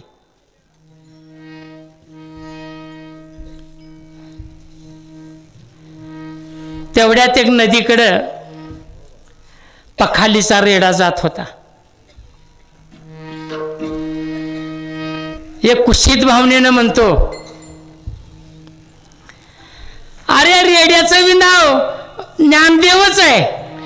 हो, तेवढ्यात ज्ञानेश्वर महाराज म्हणतात, हो त्याचा आणि माझा एकच आत्मा आहे, त्याच्यात आणि माझ्यात कुठल्याही प्रकारचा भेद नाही. अनेक अलंकारामधून सोनं एक आहे. कुठलाही अलंकार घ्या, सोनं मात्र एक आहे. सगळ्या पिकांना जाणारं पाणी एकच आहे. अनंत घटामध्ये सूर्यबिंब एकच आहे. सर्व चैतन्याशी एकरूप झालेल्या ज्ञानेश्वर महाराजांना सर्व भूतमात्रामध्ये आपलाच आत्मा दिसत होता. त्याच्यात आणि माझ्यात काहीच फरक नाही. असा काहीच फरक नाही. तुझ्यात आणि रेड्यात काही भेद नाही, काहीच भेद नाही. रेडा माझा आत्मा आहे. माझ्यात आणि रेड्यात कुठल्याही प्रकारचा भेद नाही. म्हणून रेड्याच्या पाठीवरचा तो चाबूक घेतला, आसूड घेतला आणि त्या आसूडाने 3 घाव हाणले. तसे ज्ञानेश्वर महाराजांच्या अंगावर 3 घाव उमटले. ज्याने डोळे असे बघितले ते डोळे असेच झाले. 3 घाव याच्या अंगावर कसे?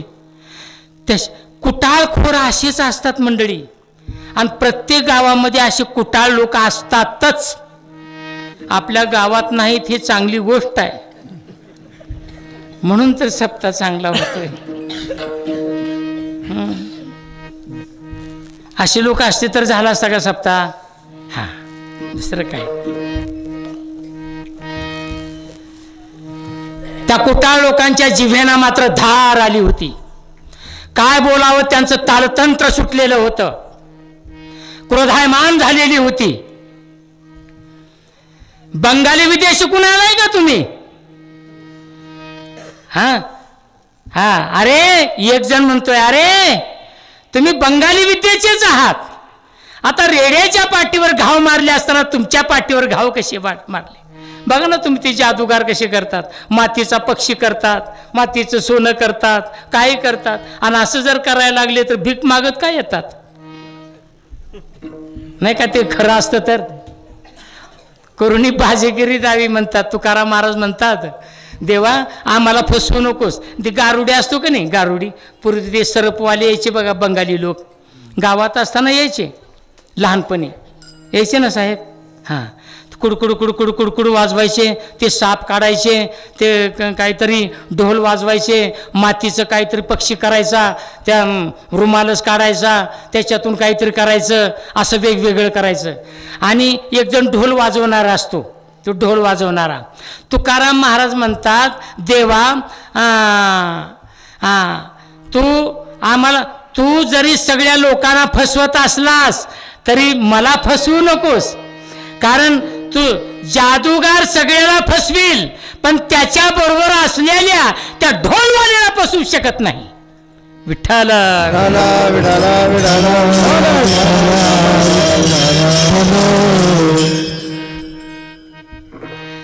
बंगाली विद्या शिकून आला असेल. हे बघ, तुमचा कुळ तुम्हाला पावन करून घ्यायचा असेल तर रेड्याच्या मुखातून वेद बोलव तर आम्ही खरं मानू. ज्ञानेश्वर महाराजांनी डोळे मिटले. त्या रेड्याच्या बाजूला उभेत आणि एक हात, भूदेव, आपल्या मुखातून आलेले शब्द निष्फळ ठरणार नाहीत, खरे ठरतील. म्हणून आपला ज्ञानेश्वर महाराजांनी आपला पद्मकर त्या रेड्याच्या मस्तकावर असा ठेवला. काय सांगावं तुम्हाला, एकच कोलाहल. ज्ञानेश्वर महाराज यजुर्वेदी ब्राह्मण आहेत, पण ज्ञानदेव म्हणे बोले रे ऋग्वेद. ज्ञानेश्वर महाराजांनी त्या रेड्याच्या मुखातून वेद बोलवलाय. कोणता वेद? ऋग्वेद बोलवलाय. यजुर्वेदी ब्राह्मण असताना, यजुर्वेदी शाखेच्या असताना सुद्धा त्या रेड्याच्या मुखातून, टोनग्याच्या मुखातून, हलगटाच्या मुखातून. आता तर कळलं का नाही?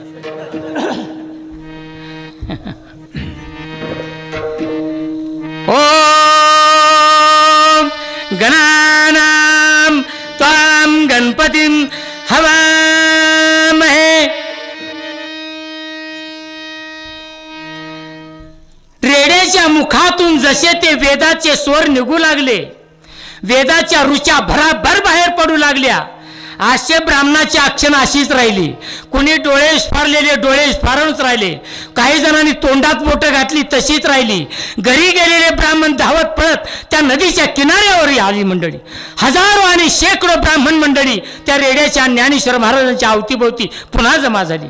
कुटाणखोराची तोंड बंद झाली. ती डोळे असे उघडेच्या उघडेच राहिले. तोंडातले बोट तोंडातच राहून गेलं मंडळी. ज्या ॲक्शनमध्ये ज्या पोजमध्ये होती त्याच पोजीमध्ये ती थांबली गेली. केवढं हे आश्चर्य आहे, केवढं हे आश्चर्य आहे, केवढं हे आश्चर्य आहे. एकच कोलाहल झाला त्या गोदावरीच्या तीरावर. 1 प्रहरपर्यंत तो वेदघोष चालू होता. किती? 1 प्रहरपर्यंत. त्याची तारीख सुद्धा दिली आहे मंडळी. की माघ शुद्ध पंचमी शके 1209 या दिवशी ज्ञानेश्वर महाराजांनी रेड्याच्या मुखातून वेद बोलवला. रेड्यामुखी वेद बोलविला गर्वध्वजांचा हरविला. रेड्यामुखी वेद बोलविला गर्वध्वजांचा हरविला. शांती रूपे प्रगटला शांती रूपे प्रगटला. हरी ज्ञानोबा माझा प्रगटला ज्ञानोबा माझा साधकाचा माई बाप दर्शन हरे ताप सर्वभूती सुख रूप ज्ञानोबा माझा माय बाप दर्शन हरे ताप सर्वभूती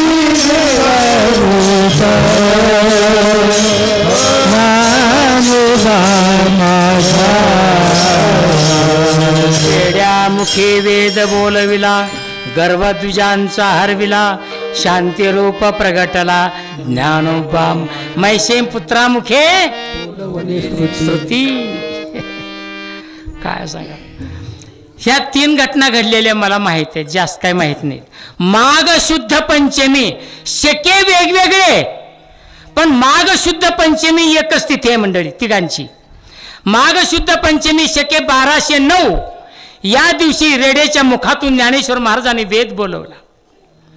दुसरी माघ शुद्ध पंचमीलाच तुकाराम महाराजांना देवाचा साक्षात्कार झाला. माघ शुद्ध पंचमीलाच विठ्ठल रुक्मिणीचा विवाह झाला. कृष्ण आणि रुक्मिणीचा विवाह होण्याचा दिवस कोणता? माघ शुद्ध पंचमी.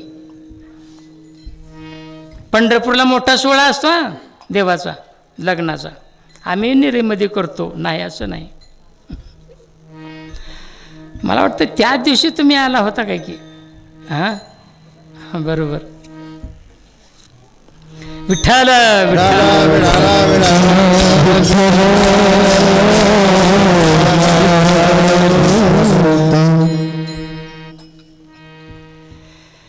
कर्मटाभिमाने ठकलो देह बुद्धी गोविलो विधी निसंदेह नेनो भक्ती ज्ञान वैराग्याचा लेश कुटुंबाते दास होऊन ठेलो. आमच्या ठिकाणी वैराग्य नाही, आमच्या ठिकाणी ज्ञान नाही, आमच्या ठिकाणी भक्ती नाही. आम्ही कर्मठपणाने आमचा अहंकार बाळगून आम्ही वायाला गेलो म्हणतात ते ब्राह्मण. सकळ द्विजवर करती नमस्कार आनंदे जय जयकार गर्जतसे. सकळ द्विज सगळ्या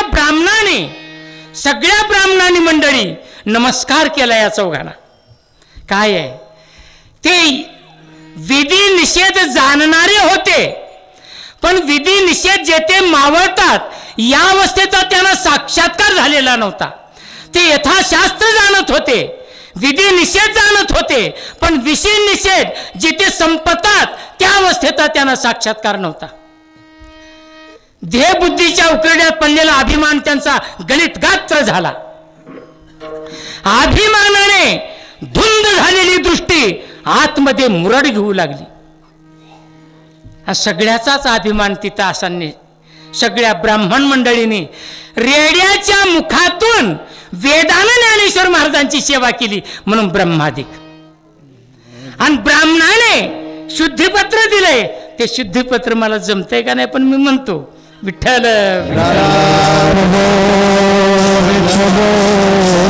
तुम्ही ऐकलंय का कधी शुद्धीपत्र? स्वस्ती पैठणकर ब्राह्मण नव्हे. हा, पैठण म्हणजे दक्षिण भारतातली काशी आहे विद्वत्तेची. ती साधी ब्राह्मण मंडळी नाही. अशा द्विजवरांनी ज्ञानेश्वर महाराजांचा जय जयकार केला. आणि आपली लायकी तरी आहे का?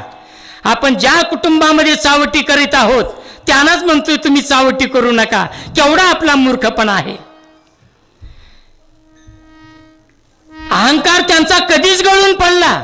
सगळ्यांनी लोटांग गाठलं आणि आता द्यायलाच पाहिजे शुद्धीपत्र, द्यायलाच पाहिजे म्हणून ती शुद्धीपत्र दिलेलं आहे मंडळी. स्वस्ती, कल्याण असो तुमचं. पहिला शब्द घातला स्वस्ती श्रीमत सकल भूमंडल मंडनी भूता अखंड प्रचंड वैतंडिक वेतंड गंडस्थल खंडनैक हरिया गिर्योखिल तत्व प्रकाशक सुक्ती रत्नानां तर्यो शास्त्र जलदे हे नानानि मृदलंकार मनयो निखिल विद्वांसा शृणुदो नेतां प्रणति परंपरोपेतां सर्वभूत सुपर्वनाम अस्माकम अभ्यर्थनाम यदद्भूत तमभूत भूत मिह प्रत्यक्षम अपक्षपातम तदेव देव देव साक्षिकम स्वाक्षिकलितम पुरतः भवताम शुभोताम प्रकाशयामः. अजूनही असं पण मला एवढं जमत नाही. आता दम लागला. अखंड प्रचंड वैतंडिक वेतंड गंड स्थल खंड नाही कार्य. काय शुद्धीपत्र आहे. ज्ञानेश्वर महाराजांनी ते शुद्धीपत्र घेतलं. पुन्हा द्विजवरांना नमस्कार केला. काही दिवस त्या पैठण क्षेत्रामध्ये सगळ्या ब्राह्मण मंडळींनी ठेवून घेतलं. ज्ञानेश्वर महाराजांची काही तिथं प्रवचनं घेतली. तो रेडा ज्ञानेश्वर महाराजांनी त्यांना दिला नाही मंडळी. तो रेडा आळेफाट्याला माझं झालंय कीर्तन. तिथं त्यांचं जिथं रेडा असतो ना, जिथं रेड्याची समाधी आहे ना, आळेफाटा मंचर, हां संतवाडी, तिथे कीर्तन झालेलं आहे माझं. तर तिथं आमटीन भाकरी असते जेवायला मंडळी. ट्रकाने भाकरी येतात, ट्रकाने ट्रॅक्टरने तिथे भाकरी येतात. आणि आमटीला मात्र 7-8 लाख रुपये खर्च होतो, जास्त होत नाही. त्या आमटी मला प्यायला लावली परातभर. मी पिली, मला काय नाही झालं. पण त्या आमटीच खास काय सांगायचं. लोक पितात परातीनं. विठ्ठल विठ्ठल. म्हणून रेड्याच्या मुखातून त्या वेदाला सुद्धा असं वाटत होतं आपण ज्ञानेश्वर महाराजांची सेवा करावी. पण कोणत्या रूपानं करावी तर रेड्याच्या मुखातून सेवा केली. ब्राह्मणाने त्या ब्रह्मवृंदाने ज्ञानेश्वर महाराजांची सेवा केली. म्हणून ब्रह्मादिक जेथे तुम्हा ओळगणे. ओळगणे म्हणजे सेवा करणे. या ब्रह्मवृंदाने आणि त्या वेदानं ज्ञानेश्वर महाराजांची सेवा केली. ब्रह्मादिक जेते तुम्हा ओळंगणे इतर तुलने काय पुढे. इतरांची काय कथा. आणि शेवटच्या चरणात म्हणतो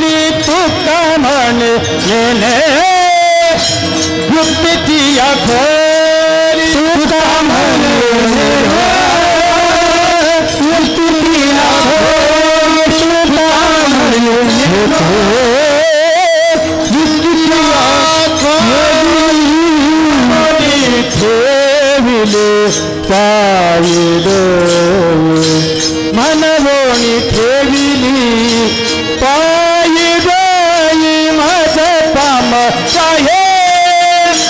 काय थोरपण माझ पामराये काय थोरपण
सामर्थ्यवान वाचलेल्या ज्ञानेश्वर महाराजांनी या धरणे करायला माझ्याकडे पाठवलं. म्हणून ज्ञानेश्वर महाराजांचं वर्णन तुकाराम महाराज या अभंगातून करतात. वर्ण विषयाची किंमत ही वर्णन करणाऱ्यावर अवलंबून असते.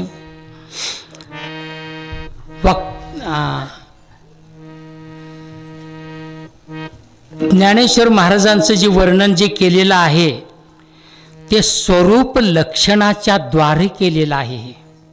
ज्ञानेश्वर महाराजांचं स्वरूप लक्षण कसं आहे हे अभंगातून तुकाराम महाराजांनी वर्णन केलेलं आहे. हे ज्ञानेश्वर महाराज, तुमच्या ज्ञानाची खोली किती आहे हे तुम्हालाच माहीत आहे. आम्ही काय तुमच्या ज्ञानाची खोली जाणू शकत. तुका म्हणे नेनो व्यक्तीची या खोली, म्हणून आम्ही फक्त तुमच्या चरणावर निवांत डोकं ठेवतो. माझी काय 2 तास बोलण्याची शक्ती नव्हती मंडळी, पण जाता जाता अजून एक सांगतो की जसं कोणतीही बाई नवऱ्याचं बळ घेऊन नवऱ्यालाच बोलती, त्या बाईला बळ कुणाचं असतं? नवऱ्याचंच. तुम्ही बघा, उन्हाळ्याच्या दिवसात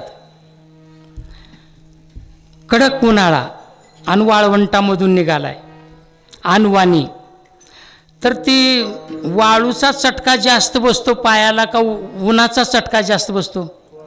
वाळूचा. त्या वाळूमध्ये बळ कुठलं आलंय? सूर्याचं बळ आहे. सूर्याच्या उष्णतेचं बळ घेऊन ती वाळू तुम्हाला चटका देते. तसं बाईसुद्धा कुठलीही नवऱ्याचं बळ घेऊनच बोलत असते. तसं तुमच्या श्रोते मंडळीमुळंच हे 2 तास मला बोलण्याचं बळ आलं. ज्ञानेश्वर ज्ञानेश्वर माऊली ज्ञानराज माऊली माऊली ज्ञानेश्वर माऊली ज्ञानराज माऊली माऊली ज्ञानेश्वर माऊली ज्ञानराज माऊली